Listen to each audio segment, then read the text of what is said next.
Hello दोस्तों, हमारे YouTube channel Bandevi study में आपका स्वागत है। आज हम आप लोगों के लिए यहाँ आर्मी जेसीओ कैटरिंग एग्ज़ाम से संबंधित टॉप 100 जो hard question PYQ previous year question रहने वाले हैं। तो अगर आप दोस्त आर्मी जेसीओ का अगर फॉर्म भरे हैं और आपका एग्ज़ाम 9 जुलाई को अगर होने वाला है तो यह भी प्रैक्टिस सेट आप लोगों के लिए रामबाण साबित होने वाला है। तो इस जो प्रैक्टिस सेट है हमारा, इस प्रैक्टिस सेट में आपको सबसे पहले लास्ट तक जुड़े रहना है। और आप हमारे चैनल पर, इस यूट्यूब चैनल पर पहली बार आए हैं तो हमारे यूट्यूब चैनल को सबसे पहले सब्सक्राइब कर लीजिए। वीडियो अच्छी लगेगी तो आप लाइक कर दीजिएगा। तो आप लोग का बहुत बहुत धन्यवाद दोस्त रहेगा। तो चलिए मैं शुरू करता हूँ। जो top 100 very hard PYQ army JCO catering के लिए विशेष रूप से बनाया गया है। तो हमारा पहला प्रश्न शुरू करने से पहले मैं आप लोगों के लिए एक जानकारी देना चाहूँगा। जो 5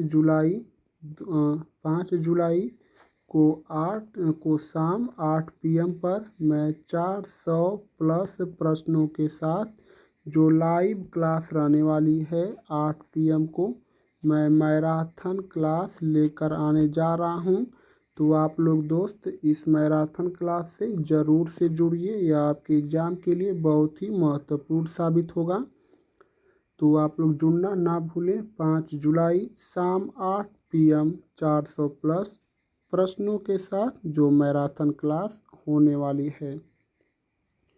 एक और ज़रूरी बात दोस्त, मैं आप लोगों के लिए डेली थ्योरी की 2 क्लास और एक ज़रूरी बात है हमारी, और आप लोग के लिए मैं एक डेली 100 प्रश्नों के प्रैक्टिस सेट को लेकर आता हूं। तो आप हमारे यूट्यूब चैनल के प्लेलिस्ट में चले जाइए और अपनी तैयारी को मजबूत कीजिए। हमारे चैनल को सब्सक्राइब कर लीजिए। वीडियो अच्छी लगेगी आप लाइक ज़रूर कीजिएगा। लाइक करना मत भूलना दोस्त, आपके एग्ज़ाम के लिए बहुत ही महत्वपूर्ण यह 100 प्रश्न रहने वाले हैं। तो इससे बाहर जाने वाला एक भी प्रश्न नहीं है। तो चलिए शुरू करते हैं। यह सिलेबस के अकॉर्डिंग ही बनाया गया है, तो आप हमारे चैनल को सब्सक्राइब ज़रूर से कर लीजिए। चलिए शुरू करते हैं। सबसे अधिक समय तक संरक्षित किया जा सकने वाला खाद्य पदार्थ कौन सा है? तो अंडा जल्दी से ख़राब हो जाता है, दूध भी जल्दी से ख़राब हो जाता है, दही तो पूछे मत, यह तो भाई दोस्त जल्दी ख़राब हो जाती है। तो सबसे अधिक संरक्षित रहने वाला हमारा खाद्य पदार्थ शहद है, ऑप्शन सी। प्रश्न संख्या 2, पाश्चुरीकरण प्रक्रिया मुख्यतः किसके लिए होती है? तो पाश्चुरीकरण प्रक्रिया हमारी मुख्य रूप से दूध के लिए होती है, ऑप्शन सी होगा इस प्रश्न का उत्तर। तीसरा प्रश्न को देखते हैं। निम्नलिखित में से कौन सी विटामिन गर्मी से नष्ट हो जाती है? तो कौन सी विटामिन गर्मी से नष्ट हो जाती है? तो वह हमारी विटामिन सी गर्मी से नष्ट हो जाती है। और विटामिन सी की कमी से स्कर्वी रोग होता है। विटामिन सी का रासायनिक नाम एस्कॉर्बिक एसिड है। विटामिन डी की कमी से रिकेटस रोग होता है। और विटामिन डी का रासायनिक नाम कैल्सीफेरॉल है। और विटामिन के फिलोक्विनिन रासायनिक नाम है, इसकी कमी से रक्त का थक्का नहीं जमता है। और विटामिन B12 की कमी से एनीमिया रोग होता है और इसका रासायनिक नाम साइनोकार्बलिन है। तो हम लोग आगे बढ़ते हैं। प्रश्न संख्या 4, HACCP का मुख्य उद्देश्य क्या है? तो HACCP का मुख्य उद्देश्य क्या है? तो वह है हमारा खाद्य सुरक्षा सुनिश्चित करना। इस प्रश्न का उत्तर ऑप्शन सी होगा। प्रश्न संख्या 5, कौन सी गैस फलों के पकने में सहायक होती है? तो फलों के पकने में कौन सी गैस सहायक होती है? तो वह हमारी एथिलीन गैस फलों को पकाने में सहायक होती है, ऑप्शन सी होगा इस प्रश्न का उत्तर। प्रश्न संख्या 6, रसोई में उपयोग होने वाला सबसे सुरक्षित प्रकार का अग्निशामक कौन होता है? तो वह हमारी कार्बन डाइऑक्साइड यानी कि CO2। ऑप्शन सी होगा इस प्रश्न का उत्तर। प्रश्न संख्या 7, विटामिन ए की कमी से कौन सा रोग होता है? तो विटामिन ए की कमी से रतौंधी या नाइट ब्लाइंडनेस रोग होता है। इसका रासायनिक नाम रेटिनॉल है। और इस प्रश्न का उत्तर ऑप्शन बी होगा। विटामिन सी की कमी से स्कर्वी रोग होता है। एस्कॉर्बिक एसिड विटामिन सी का रासायनिक नाम है। और यह सूखा रोग विटामिन डी रिकेटस की कमी से होता है, लेकिन इस प्रश्न का उत्तर ऑप्शन बी होगा, रतौंधी। प्रश्न संख्या 8 को देखते हैं। सब्जियों को काटने के तुरंत बाद पकाने का मुख्य कारण क्या है? तो वह जो मुख्य कारण है हमारा पोषक तत्वों की हानि को रोकना, यानी कि सब्जियों को काटने के तुरंत बाद पकाने का मुख्य कारण पोषक तत्वों की हानि को रोकना। ऑप्शन सी होगा इस प्रश्न का उत्तर।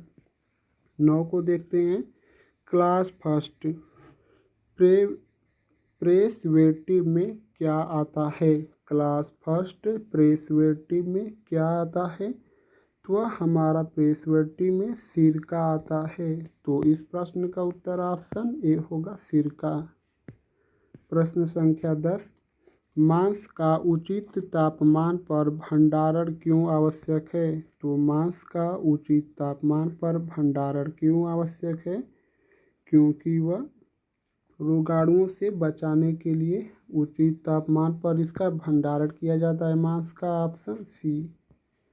प्रश्न संख्या 11, खाने पकाने की स्टीमिंग विधि में क्या लाभ होता है? यह स्टीमिंग मैं आप लोग के लिए एक थ्योरी भी बना दिया हूँ, उसको आप लोग जाकर देख लीजिए, तब आपको अच्छे से समझ में आ जाएगा स्टीमिंग विधि में क्या लाभ होता है। तो स्टीमिंग विधि में हमारे पोषक तत्व जो हैं वह सुरक्षित रहते हैं। ऑप्शन सी होगा इस प्रश्न का उत्तर, पोषक तत्व सुरक्षित रहते हैं। प्रश्न संख्या 12 है, FSSAI की स्थापना कब हुई थी? तो यह जो है हमारा food standard safety act of India, इसका फुल फॉर्म है। इसकी स्थापना सन 2006 में हुई थी। और यह लागू कब हुआ था? तो यह सन 2008 में लागू हुआ था। इसको आप ध्यान में रखिए। ऑप्शन बी होगा इस प्रश्न का उत्तर, 2006। प्रश्न संख्या 13, WHO वर्ल्ड हेल्थ ऑर्गेनाइजेशन द्वारा सुझाया गया प्रतिदिन जल सेवन वयस्क हेतु कितना होता है? तो वह से हमारा 2 से 3 लीटर होना चाहिए। वयस्क जो मनुष्य होता है उसका 2 से 3 लीटर जल का सेवन। ऑप्शन बी होगा इस प्रश्न का उत्तर। प्रश्न संख्या 14, निम्न में से कौन सी खाद्य विषाक्तता बैक्टीरिया से होती है? तो निम्न में से कौन सी खाद्य विषाक्तता बैक्टीरिया से होती है? तो वह जो है हमारी बोटुलिज्म। ऑप्शन ए होगा इस प्रश्न का उत्तर, बोटुलिज्म। प्रश्न संख्या 15, BMR का पूरा नाम क्या है? फुल फॉर्म आप लोग को बताना है BMR का। तो BMR का जो पूरा नाम है वह है हमारा बसल मेटाबॉलिक रेट, यानी कि बसल मेटाबॉलिक रेट BMR का पूरा नाम है। प्रश्न संख्या 16, एक वयस्क व्यक्ति को प्रतिदिन कितने कैलोरी ऊर्जा चाहिए? तो वयस्क जो अगर मेल है तो उसको 2500 चाहिए, अगर फीमेल है तो उसको लगभग 2000 कैलोरी ऊर्जा प्रतिदिन औसतन चाहिए। तो इस जो प्रश्न का उत्तर है वह हमारा ऑप्शन सी होगा, 2500 किलो कैलोरी। Option C. प्रश्न संख्या 17, आहार में फाइबर किससे प्राप्त होता है? तो आहार में जो हमारा फाइबर है यह हरी सब्जियों से प्राप्त होता है। Option C. प्रश्न संख्या 18, ब्लास्ट फ्रीजिंग तकनीक का मुख्य उद्देश्य क्या है? जो ब्लास्ट फ्रीजिंग तकनीक का मुख्य उद्देश्य क्या है? तो वह है हमारा ब्लास्ट फ्रीजिंग का जल्दी ठंडा करना, ऑप्शन सी। प्रश्न संख्या 19, टिफिन सेवा में भोजन की पैकिंग के लिए सर्वोत्तम सामग्री क्या मानी जाती है? तो टिफिन सेवा में भोजन की पैकिंग के लिए सर्वोत्तम सामग्री क्या मानी जाती है? तो वह हमारी एल्यूमिनियम फॉइल। इस प्रश्न का उत्तर ऑप्शन सी होगा। प्रश्न संख्या 20, निम्न में से कौन सी एक माइक्रो न्यूट्रिएंट है? तो माइक्रो न्यूट्रिएंट इसमें से कौन सा है? तो वह जो है हमारा माइक्रो न्यूट्रिएंट हमारा आयरन है, ऑप्शन डी होगा इस प्रश्न का उत्तर। 21 को देखते हैं, भोजन में उच्च तापमान से कौन सा विटामिन नष्ट हो जाता है? तो उच्च तापमान से कौन सा विटामिन नष्ट हो जाता है? तो उच्च तापमान से हमारी विटामिन बी और सी दोनों नष्ट हो जाती हैं, क्योंकि यह दोनों विटामिन जल में घुलनशील विटामिन है और जल हमारा अधिक तापमान पर भाप बनकर उड़ जाता है, इसीलिए यह दोनों विटामिन भी निकल जाती हैं। तो इस प्रश्न का उत्तर हमारा ऑप्शन बी होगा, विटामिन बी1। और इसका रासायनिक नाम थायमीन होता है। इसकी कमी से बेरी रोग होता है। विटामिन ए का रासायनिक नाम रेटिनॉल, विटामिन डी का रासायनिक नाम कैल्सीफेरॉल। प्रश्न संख्या 22, निम्न में से कौन सी खाद्य व्यंजनों में नाइट्रोजन संतुलन को प्रभावित करता है? तो निम्न में से कौन सी खाद्य व्यंजनों में नाइट्रोजन संतुलन को प्रभावित करता है? तो वह है हमारा प्रोटीन। तो इस जो प्रश्न का उत्तर है वह हमारा प्रोटीन, ऑप्शन सी है। 23 को देखते हैं, डाइट फाइबर किसे कहते हैं? तो डाइट फाइबर हमारा अपाच्य कार्बोहाइड्रेट को कहते हैं। डाइट फाइबर अपाच्य कार्बोहाइड्रेट को कहते हैं, ऑप्शन सी होगा इस प्रश्न का उत्तर। और मैं आप लोगों के लिए 5 जुलाई को टोटल 400 प्लस प्रश्नों के साथ 8 PM को लाइव क्लास में मैराथन क्लास लेकर आ रहा हूँ दोस्त। तो इस क्लास से आप लोग जुड़ना ना भूलें। तो चलिए हम लोग आगे बढ़ते हैं। प्रश्न संख्या 24, रसोई में क्रॉस कंटेमिनेशन से क्या तात्पर्य है? क्रॉस कंटेमिनेशन से क्या तात्पर्य है? तो यह एक पदार्थ से दूषित पदार्थ का दूसरे में जाना, यानी कि अगर एक पदार्थ दूषित है तो उस तत्व के माध्यम से दूसरे पदार्थ में जाना, ऑप्शन सी होगा इस प्रश्न का उत्तर। क्रॉस कंटेमिनेशन का यही अर्थ है। प्रश्न संख्या 25, खाद्य पदार्थों का सबसे सुरक्षित तापमान जोन क्या कहलाता है? तो खाद्य पदार्थों का सबसे सुरक्षित जो है हमारा तापमान वह हमारा 60 डिग्री सेंटीग्रेड से लेकर 60 डिग्री सेंटीग्रेड या सेल्सियस के बीच होता है, ऑप्शन डी होगा इस प्रश्न का उत्तर। 26 को देखते हैं, खाद्य विषाक्तता से बचाव हेतु सबसे महत्वपूर्ण उपाय क्या है? तो खाद्य विषाक्तता से बचाव हेतु सबसे महत्वपूर्ण उपाय क्या है? तो वह जो है हमारी हाथ धोकर खाना पकाना, ऑप्शन सी होगा इस प्रश्न का उत्तर।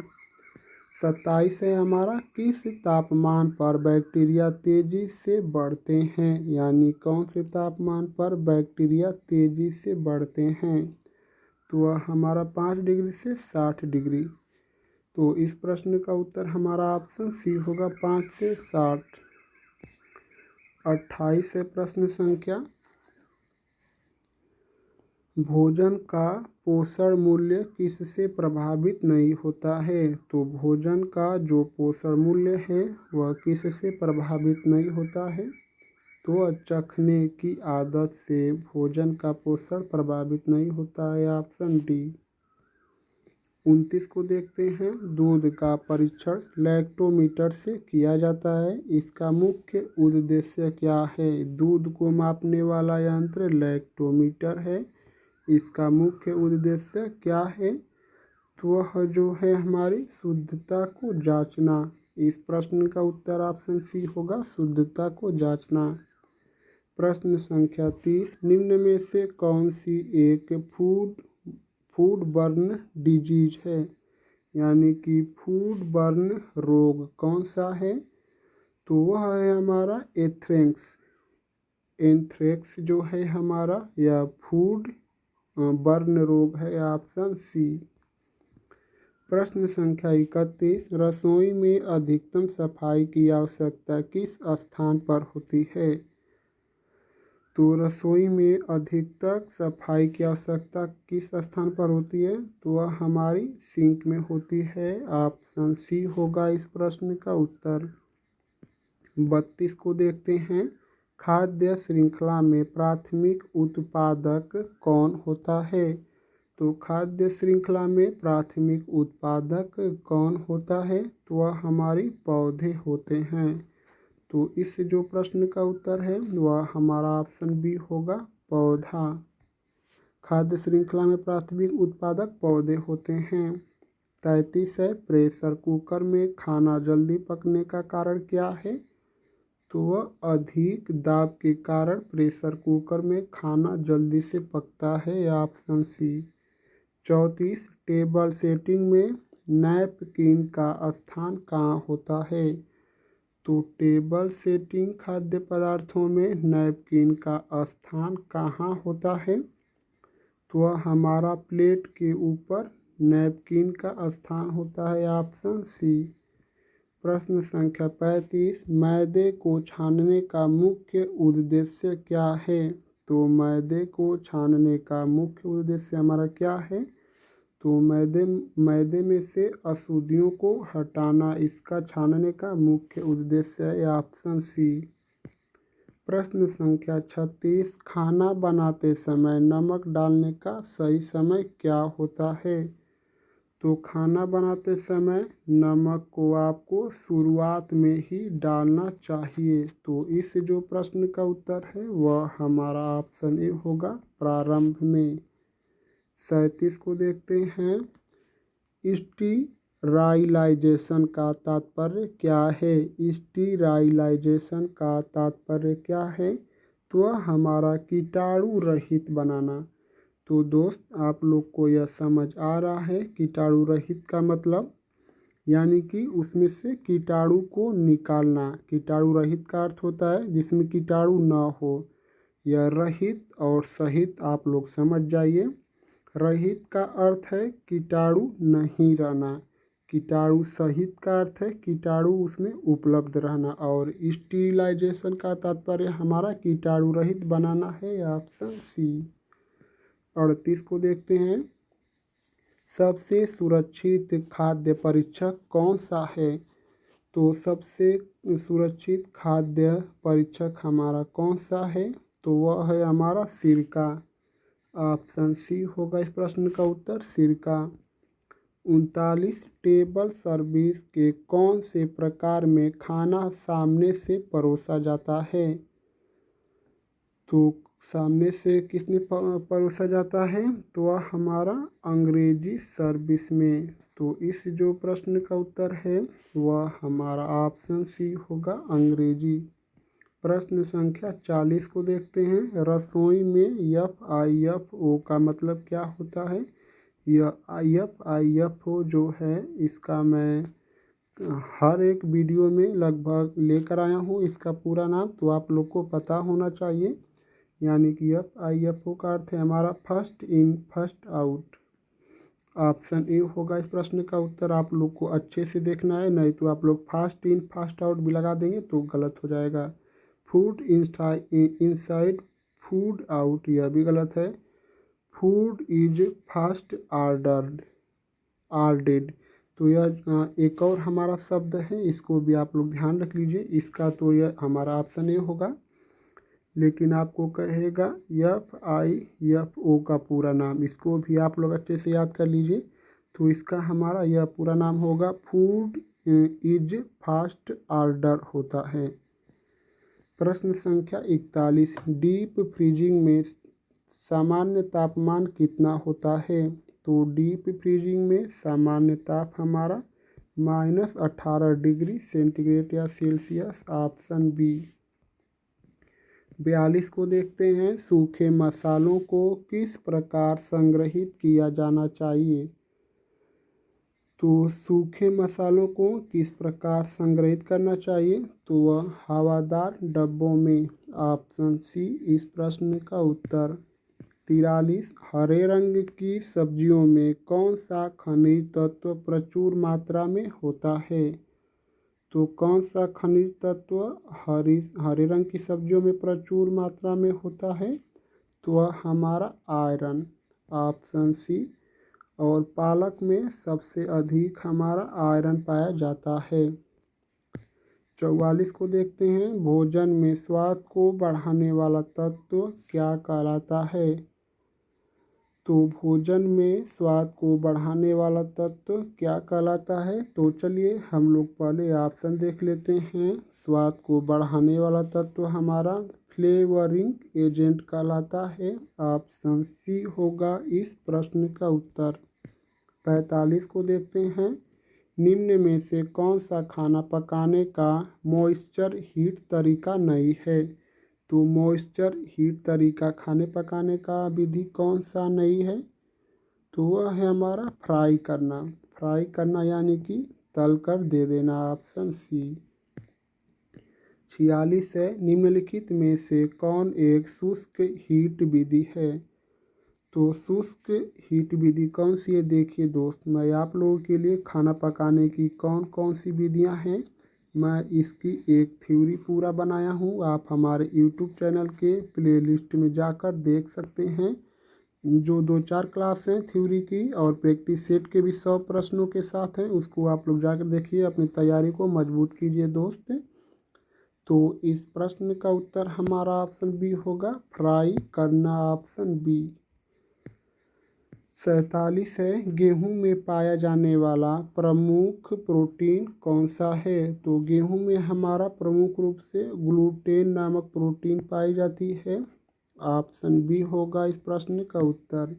48 देखते हैं, फलों को लंबे समय तक ताज़ा रखने हेतु कौन सी विधि उपयोगी है? तो कौन सी विधि उपयोगी है हमारी फलों को? तो हमारी फलों को ठंडा करना, ऑप्शन बी होगा इस प्रश्न का उत्तर। 49 को देखते हैं, ब्लीचिंग का उपयोग किस लिए किया जाता है? तो ब्लीचिंग का जो उपयोग है हमारा वह रंग बनाए रखने के लिए, ऑप्शन सी होगा इस प्रश्न का उत्तर। प्रश्न संख्या 50, किस खनिज तत्व की कमी से थायराइड समस्या होती है? तो थायराइड ग्रंथि हमारे गले में होती है। तो किस तत्व की कमी से थायराइड समस्या होती है? तो वह है हमारी आयोडीन की कमी से घेगा रोग होता है, जो थायराइड के पास ही होता है, ऑप्शन बी होगा इस प्रश्न का हमारा उत्तर। और मैं आप लोगों के लिए एक बात बता दूं दोस्त, अगर आप हमारे चैनल पर पहली बार आए हैं तो सबसे पहले आप हमारे चैनल को सब्सक्राइब कर लीजिए। यह वीडियो आपको अच्छी लगी है तो लाइक भी कर दीजिए दोस्त। और हमारे यूट्यूब चैनल के प्लेलिस्ट में जाकर आप अपनी तैयारी को और अधिक मजबूत कर सकते हैं। तो आप लोग ज़रूर से हमारे यूट्यूब चैनल के प्लेलिस्ट में जाइए, और आप लोग को 1000 अगर प्रश्नों का PDF चाहिए तो उसकी भी आप लोग वीडियो देख लीजिए। आप लोग को कैसे 1000 प्रश्नों का PDF मिलेगा, यह आप लोगों के लिए ही तैयार किया गया है, और यह इसमें से अधिक आपके एग्ज़ाम में प्रश्न पूछे जाने की पूरी संभावना है। तो आप लोग को यह 1000 PDF ज़रूर से ले लीजिए, जो आपके एग्ज़ाम के लिए बहुत ही महत्वपूर्ण होने वाला है। और आप लोग 5 जुलाई शाम 8 PM 400+ प्रश्नों की मैराथन क्लास जो यूट्यूब पर लाइव होने वाली है। तो 5 जुलाई शाम 8 PM 400+ प्रश्नों के मैराथन क्लास को से जुड़ना आप लोग मत भूलना। सब्सक्राइब करेंगे तभी आप लोग जुड़ पाएंगे, क्योंकि नोटिफिकेशन सब्सक्राइब करने वाले के पास ही जाएगा। तो चलिए हम लोग 51 को देखते हैं। डाल्टन प्लान किससे संबंधित है? तो हमारी जो डाल्टन प्लान है यह मेनू प्लानिंग से संबंधित है। ऑप्शन बी, अभी तो मैं कल ही एक मेनू प्लानिंग की थ्योरी अपलोड किया हूँ, इसको जाकर आप लोग देख सकते हैं। प्रश्न संख्या 52 है हमारा। खाद्य अपमिश्रण की शिकायत कहाँ की जाती है? तो मैं आप लोग को एक थ्योरी भी इसकी भी मैं एक थ्योरी बना दिया हूँ दोस्त, आप लोग देख लीजिए जाकर हमारे प्लेलिस्ट में। खाद्य अपमिश्रण की शिकायत कहाँ की जाती है? तो यह हमारी FSAI, इसका फुल फॉर्म है food standard safety act of India. Option B होगा इस प्रश्न का उत्तर। प्रश्न संख्या 53, गेहूं में पाए जाने वाला कार्बोहाइड्रेट का नाम क्या है? तो गेहूं में जो कार्बोहाइड्रेट पाया जाता है उसका नाम क्या है? तो हमारा स्टार्च। ऑप्शन सी होगा इस प्रश्न का उत्तर। 54 को देखते हैं। अंडे की गुणवत्ता को जांचने के लिए कौन सी प्रक्रिया अपनाई जाती है? यानी कि अंडा खाने योग्य है या नहीं, उसका गुण कैसा है, इसको जांचने के लिए कौन सी प्रक्रिया अपनाई जाती है? तो हमारी वाटर टेस्ट। ऑप्शन ए होगा इस प्रश्न का उत्तर।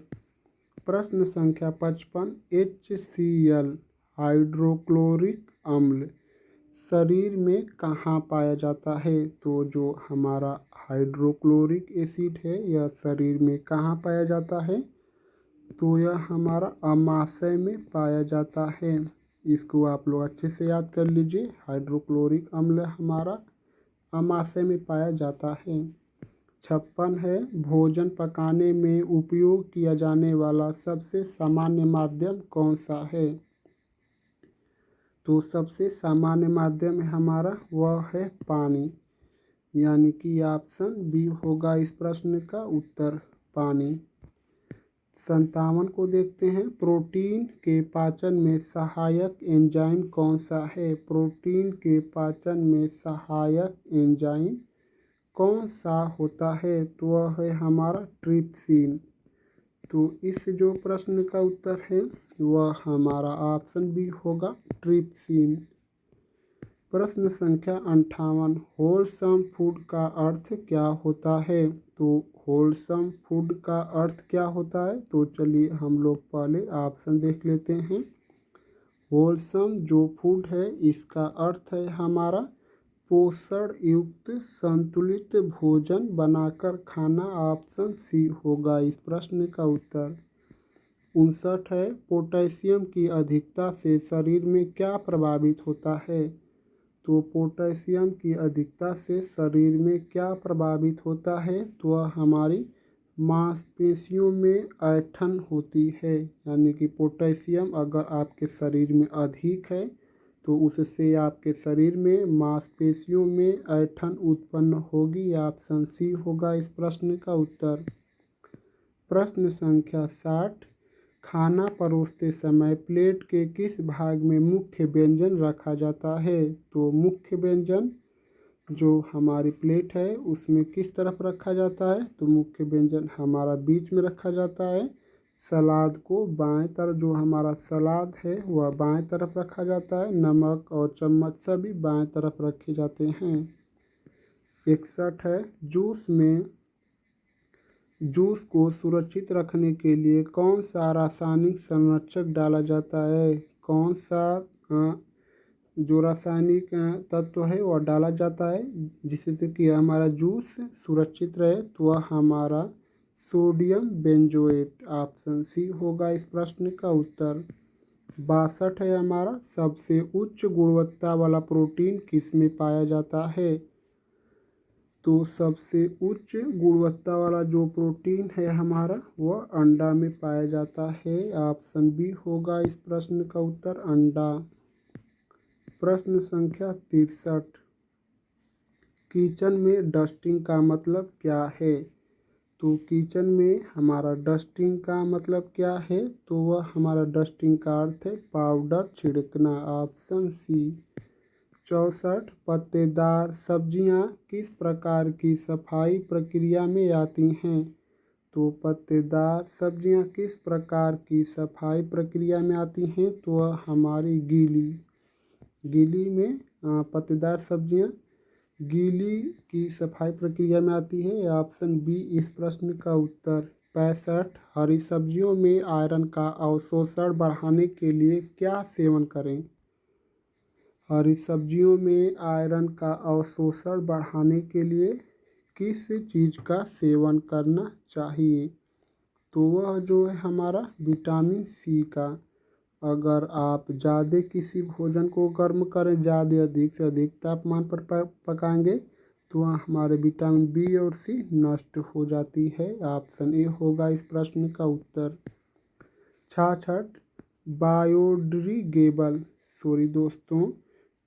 बायोडिग्रेडेबल कचरे में क्या होता है? तो जो हमारा बायोडिग्रेडेबल कचरा है इसमें क्या होता है? तो इसमें हमारा खाना होता है। तो इस प्रश्न का उत्तर ऑप्शन बी होगा प्रश्न का उत्तर। 67, फ्रेंच सर्विस की विशेषता क्या है? तो फ्रेंच सर्विस की विशेषता क्या है? तो वह है हमारी शेफ द्वारा मेज पर खाना परोसना। ऑप्शन बी होगा इस प्रश्न का उत्तर। 68 है हमारा, क्रॉस कंटेमिनेशन से बचने के लिए क्या करना चाहिए? तो क्रॉस कंटेमिनेशन से बचने के लिए सबसे पहले आपको हाथ धोना चाहिए। ऑप्शन बी होगा इस प्रश्न का उत्तर। 69 है हमारा, मैदा और सूजी में अंतर किस आधार पर होता है? मैदा और सूजी में अंतर किस आधार पर होता है? तो वह जो है हमारा फाइबर के आधार पर। ऑप्शन बी होगा इस प्रश्न का उत्तर। प्रश्न संख्या 70, आलू को अंधेरे में रखने से उसमें कौन सा विष बन सकता है? तो अगर आलू को आप अंधेरे में रख देंगे तो उसमें कौन सा विष यानी कि जहर तैयार हो सकता है? तो वह जो है हमारा सोलानिन इस प्रश्न का उत्तर ऑप्शन ए होगा। 71 को देखते हैं, रेस्टिंग टाइम का संबंध किससे है? तो रेस्टिंग टाइम का अर्थ है खाना पकाने के बाद ठंडा करना, यानी कि ऑप्शन सी होगा इस प्रश्न का उत्तर। 72 को देखते हैं, खाद्य पदार्थों के कैलोरी मापन की इकाई क्या है? तो कैलोरी मापन की इकाई हमारा ऑप्शन डी, किलो कैलोरी। और मनुष्यों में जो एक व्यक्ति है यानी कि मेल में 2500 कैलोरी ऊर्जा की आवश्यकता होती है प्रतिदिन, और महिलाओं में 2000 कैलोरी ऊर्जा की आवश्यकता होती है। प्रश्न संख्या 73, WHO के अनुसार खाद्य सुरक्षा के 5 नियमों में से एक कौन सा नहीं है? तो हम लोग देखते हैं, तो यह खाना बार बार गर्म करना यह तो उसमें है। साफ पानी प्रयोग करना यह तो बिल्कुल एकदम ज़रूरी है। और हमारा तीसरा है यह खाना खुला छोड़ देना, तो यह तो कौन कहेगा दोस्त कि खाना आप लोग खुला छोड़ दीजिए। ऑप्शन सी होगा मतलब इस प्रश्न का उत्तर। और यह ऑप्शन डी, हाथ धोना यह तो एकदम ज़रूरी है, साफ़ सुथरा से रहना आपको। 74 है, फूड हैंडलर्स को हाथ धोने चाहिए। जो फूड हैंडलर्स होते हैं उनको हाथ धोने चाहिए या नहीं, यानी कि कब उनको हाथ धोना चाहिए? तो इनको हाथ धोना चाहिए खाना छूने से पहले और बाद में। फूड हैंडलर्स को हाथ धोना जरूरी होता है। ऑप्शन सी। 75 को देखते हैं। चपाती किस तरह की हीट मेथड से बनती है? तो जो हमारी चपाती है यह ड्राई हीट के मेथड से बनती है। ऑप्शन बी होगा इस प्रश्न का उत्तर। 76 को देखते हैं। किचन में सबसे पहले सफाई किस स्थान की जाती है? तो सबसे पहले किचन में जो सफाई है वह हमारी वर्क टेबल की जाती है। ऑप्शन सी होगा इस प्रश्न का उत्तर। 77 को देखते हैं। खाना परोसते समय पानी कौन देता है? तो खाना परोसते समय पानी कौन देता है? तो वह हमारा असिस्टेंट वेटर, जो असिस्टेंट वेटर है वह खाना परोसते समय पानी देता है। Option C. प्रश्न संख्या 78 को देखते हैं। नींबू में सबसे ज़्यादा पाए जाने वाला तत्व कौन सा है? तो हमारा नींबू और आंवला में प्रमुख रूप से विटामिन सी पाई जाती है। प्रश्न संख्या 79। अचार लंबे समय तक टिकता है क्योंकि उसमें होता है नमक और सिरका होता है, इसलिए हमारा अचार लंबे समय तक टिकता है। ऑप्शन सी होगा इस प्रश्न का उत्तर।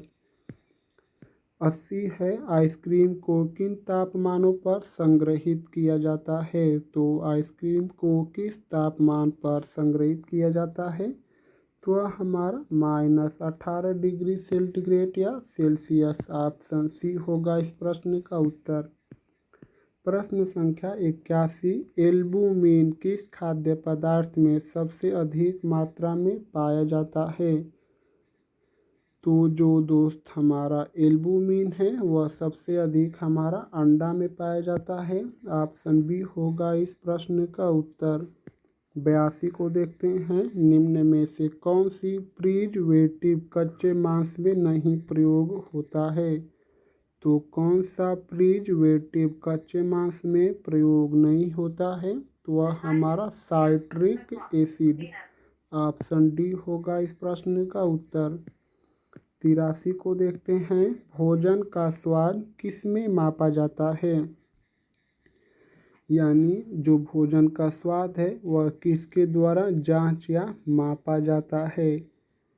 तो वह जो है हमारा जीभ पर स्वाद कलिकाओं द्वारा। ऑप्शन सी होगा इस प्रश्न का उत्तर। 84 को देखते हैं। निम्न में से कौन सा खाद्य जन्य रोग वायरस के कारण होता है? तो कौन सा खाद्य जनित रोग है जो वायरस के कारण होता है? तो वह जो है हमारा हेपेटाइटिस ए। इस प्रश्न का उत्तर हमारा ऑप्शन सी होगा। हेपेटाइटिस ए हमारा एक खाद्य जनित वायरस रोग है। 85 है। खाद्य पदार्थों के पीएच स्तर को कौन सा उपकरण मापता है? तो वह जो है हमारा पीएच स्केल, यानी कि पीएच पैमाना। ऑप्शन सी होगा, सॉरी दोस्तों, बी होगा इस प्रश्न का उत्तर। PH meter. सॉरी दोस्त, मैं इसी तरह से मतलब किसी भी प्रश्न में अगर मिस्टेक हो गया है तो मैं सॉरी बोल रहा हूँ। तो चलिए हम लोग आगे बढ़ते हैं। 86 को देखते हैं। विटामिन डी की कमी से कौन सा रोग होता है? विटामिन डी की कमी से रिकेटस रोग होता है। Option C. विटामिन ए की कमी से रतौंधी या नाइट ब्लाइंडनेस रोग होता है। और यह जो स्कर्वी विटामिन सी की कमी से होता है। आगे बढ़ते हैं। 87 है। सबसे अधिक एनर्जी किससे प्राप्त होती है? तो सबसे अधिक हमारी एनर्जी वसा से प्राप्त होती है और इससे वसा से भी हमारा फैट भी बढ़ता है। ऑप्शन बी होगा इस प्रश्न का उत्तर। 88 को देखते हैं। माइक्रोवेव ओवन किस सिद्धांत पर कार्य करता है? तो जो माइक्रोवेव ओवन है यह किस सिद्धांत पर कार्य करता है? तो यह हमारा रेडिएशन के सिद्धांत पर माइक्रोवेव ओवन हमारा कार्य करता है। Option B. 89 को देखते हैं। उबले चावल का पीएच स्तर सामान्यतः कैसा होता है? तो जो हमारा उबला चावल होता है यह इसका पीएच स्तर सामान्यतः कितना होता है? तो वह हमारा उदासीन होता है, यानी कि उबले हुए चावल का जो पीएच पैमाना है वह 7 के आसपास होता है। तो ऑप्शन सी होगा इस प्रश्न का उत्तर, उदासीन। 90 है हमारा, एल्यूमीनियम फॉयल किस प्रकार की पैकिंग के लिए उपयुक्त है? तो हमारा एल्यूमीनियम फॉयल किस प्रकार की पैकिंग के लिए उपयुक्त है? तो यह जो है हमारा बेकरी उत्पाद के लिए उपयुक्त है। ऑप्शन ए होगा इस प्रश्न का उत्तर। 91 है, भोजन को अधिक समय तक गर्म रखने के लिए किस प्रकार की थाली का उपयोग किया जाता है? तो भोजन को अधिक समय तक सुरक्षित रखने के लिए किस थाली का उपयोग किया जाता है? तो वह हमारा इंसुलेटेड थाली, ऑप्शन डी होगा इस प्रश्न का उत्तर। 92, थर्मामीटर द्वारा पकवान का कौन सा तापमान मापा जाता है?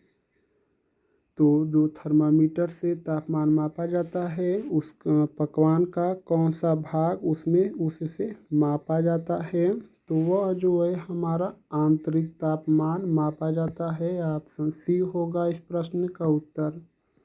93 को देखते हैं। किचन में प्रयुक्त होने वाला अग्निशमन यंत्र का रंग कोड क्या होता है? तो जो हमारा अग्निशामक यंत्र होता है तो इसका जो हमारा रंग कोड है वह लाल होता है, और एलपीजी जो सिलेंडर होता है उसका रंग भी हमारा लाल ही होता है। ऑप्शन सी होगा इस प्रश्न का उत्तर। 94 को देखते हैं। खाद्य जनित रोगों से सुरक्षा हेतु सबसे प्रभावी तरीका क्या है? तो सबसे जो प्रभावी तरीका है वह हमारा नियमित रूप से हाथ अच्छे से धोना और टोटल 20 सेकेंड तक हाथ को धोना चाहिए। 95 है, दूध में किस गैस का उपयोग संरक्षक के रूप में नहीं किया जाता है? तो दूध में किस गैस का उपयोग संरक्षक के रूप में नहीं किया जाता है? तो वह जो है हमारा क्या है, NH3। तो इस प्रश्न का उत्तर हमारा ऑप्शन डी होगा, NH3।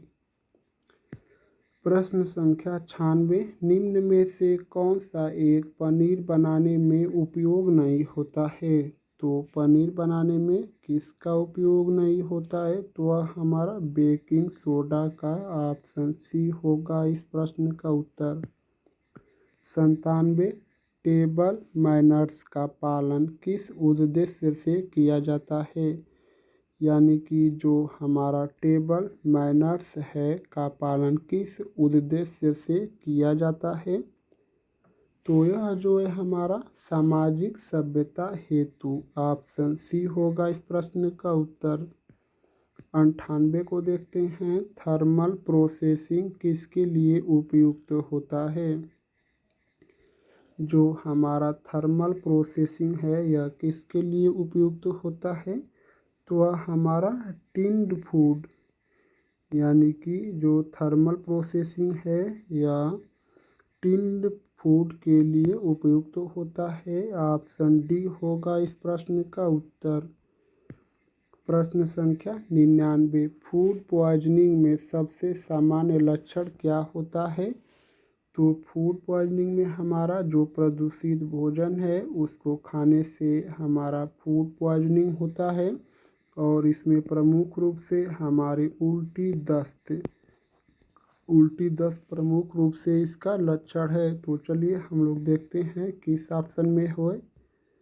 तो वह है जो है हमारा पेट दर्द और उल्टी फूड पॉइजन में सबसे महत्वपूर्ण लक्षण है। ऑप्शन बी होगा इस प्रश्न का उत्तर। तो दोस्त हमारा प्रश्न संख्या 100 हम लोग लास्ट प्रश्न पर आ चुके हैं। तो अगर दोस्त आप हमारे चैनल पर पहली बार आए हैं तो हमारे चैनल को सब्सक्राइब कर लीजिए। यह वीडियो आपको अच्छी लगी है तो लाइक करना मत भूलना दोस्त। और आप यह भी मतलब 5 जुलाई शाम 8 PM 400 प्लस प्रश्नों की मैराथन क्लास से जुड़ना मत भूलना दोस्त। जो 5 जुलाई को आने वाला है इसको ध्यान में रखना। अभी एक सप्ताह लगभग है।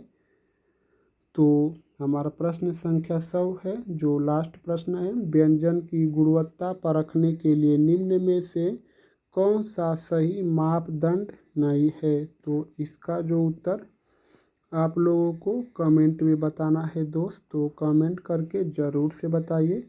देखते हैं कितने लोग इस प्रश्न का उत्तर कमेंट करके बता पाते हैं। देखिए दोस्त, जिसको पता होगा वही कमेंट करके बता पाएगा और जिसको पता ही नहीं होगा वह क्या ही कमेंट करके बताएगा। तो चलिए हम लोग आप लोग को 2-3 सूचना है उसको दे देता हूँ। तो अगर आप लोगों को 1000 प्रश्नों का अगर PDF चाहिए तो आप लोग हमारे YouTube चैनल पर जाकर देख लीजिए। आपको कैसे मिलेगी PDF, आपको जानकारी मिल जाएगी। और एक ज़रूरी बात, मैं आप लोगों के लिए जो डेली एक प्रैक्टिस सेट, जो 100 प्रश्नों का प्रैक्टिस सेट होता है, इसको लेकर आता हूँ। और डेली 2 थ्योरी, जो 2 हमारी थ्योरी है, 2 वीडियो इसके लिए अपलोड करता हूँ। तो इसको भी आप लोग देखिए, इसको भी देखिए। और हमारे आप YouTube चैनल के प्लेलिस्ट में जाकर उसको भी देखिए। तब आपकी तैयारी देखते हैं एग्ज़ाम कहाँ से प्रश्न पूछता है, कहीं से भी पूछेगा दोस्त। आप इसको पूरा पढ़ लीजिए। आपकी तैयारी को हम मतलब पूरा दावा करते हैं कि आपको कोई JCO बनने से रोक नहीं सकता है। और एक ज़रूरी बात है दोस्त, अगर आप हमारे चैनल पर पहली बार आए हैं तो हमारे चैनल को सब्सक्राइब कर लीजिए। वीडियो अच्छी लगी है तो लाइक भी ज़रूर से कर दीजिए। आप यह भी कमेंट करके बताइए कि इन सभी मैं जो 100 प्रश्नों को लेकर आया था, इन 100 प्रश्नों में से आपको कितने प्रश्नों का जवाब सही सही पता था। और यह वीडियो आप लोग को अगर अच्छी लगी है तो दिल ज़रूर से भेज दीजिए दोस्त। और यह भी बताइए कि आप लोग को ये वीडियो अच्छा लगी है या ख़राब लगी है। तो आप लोग का बहुत बहुत धन्यवाद दोस्त। अपनी समस्याओं को भी कमेंट करके बता सकते हैं।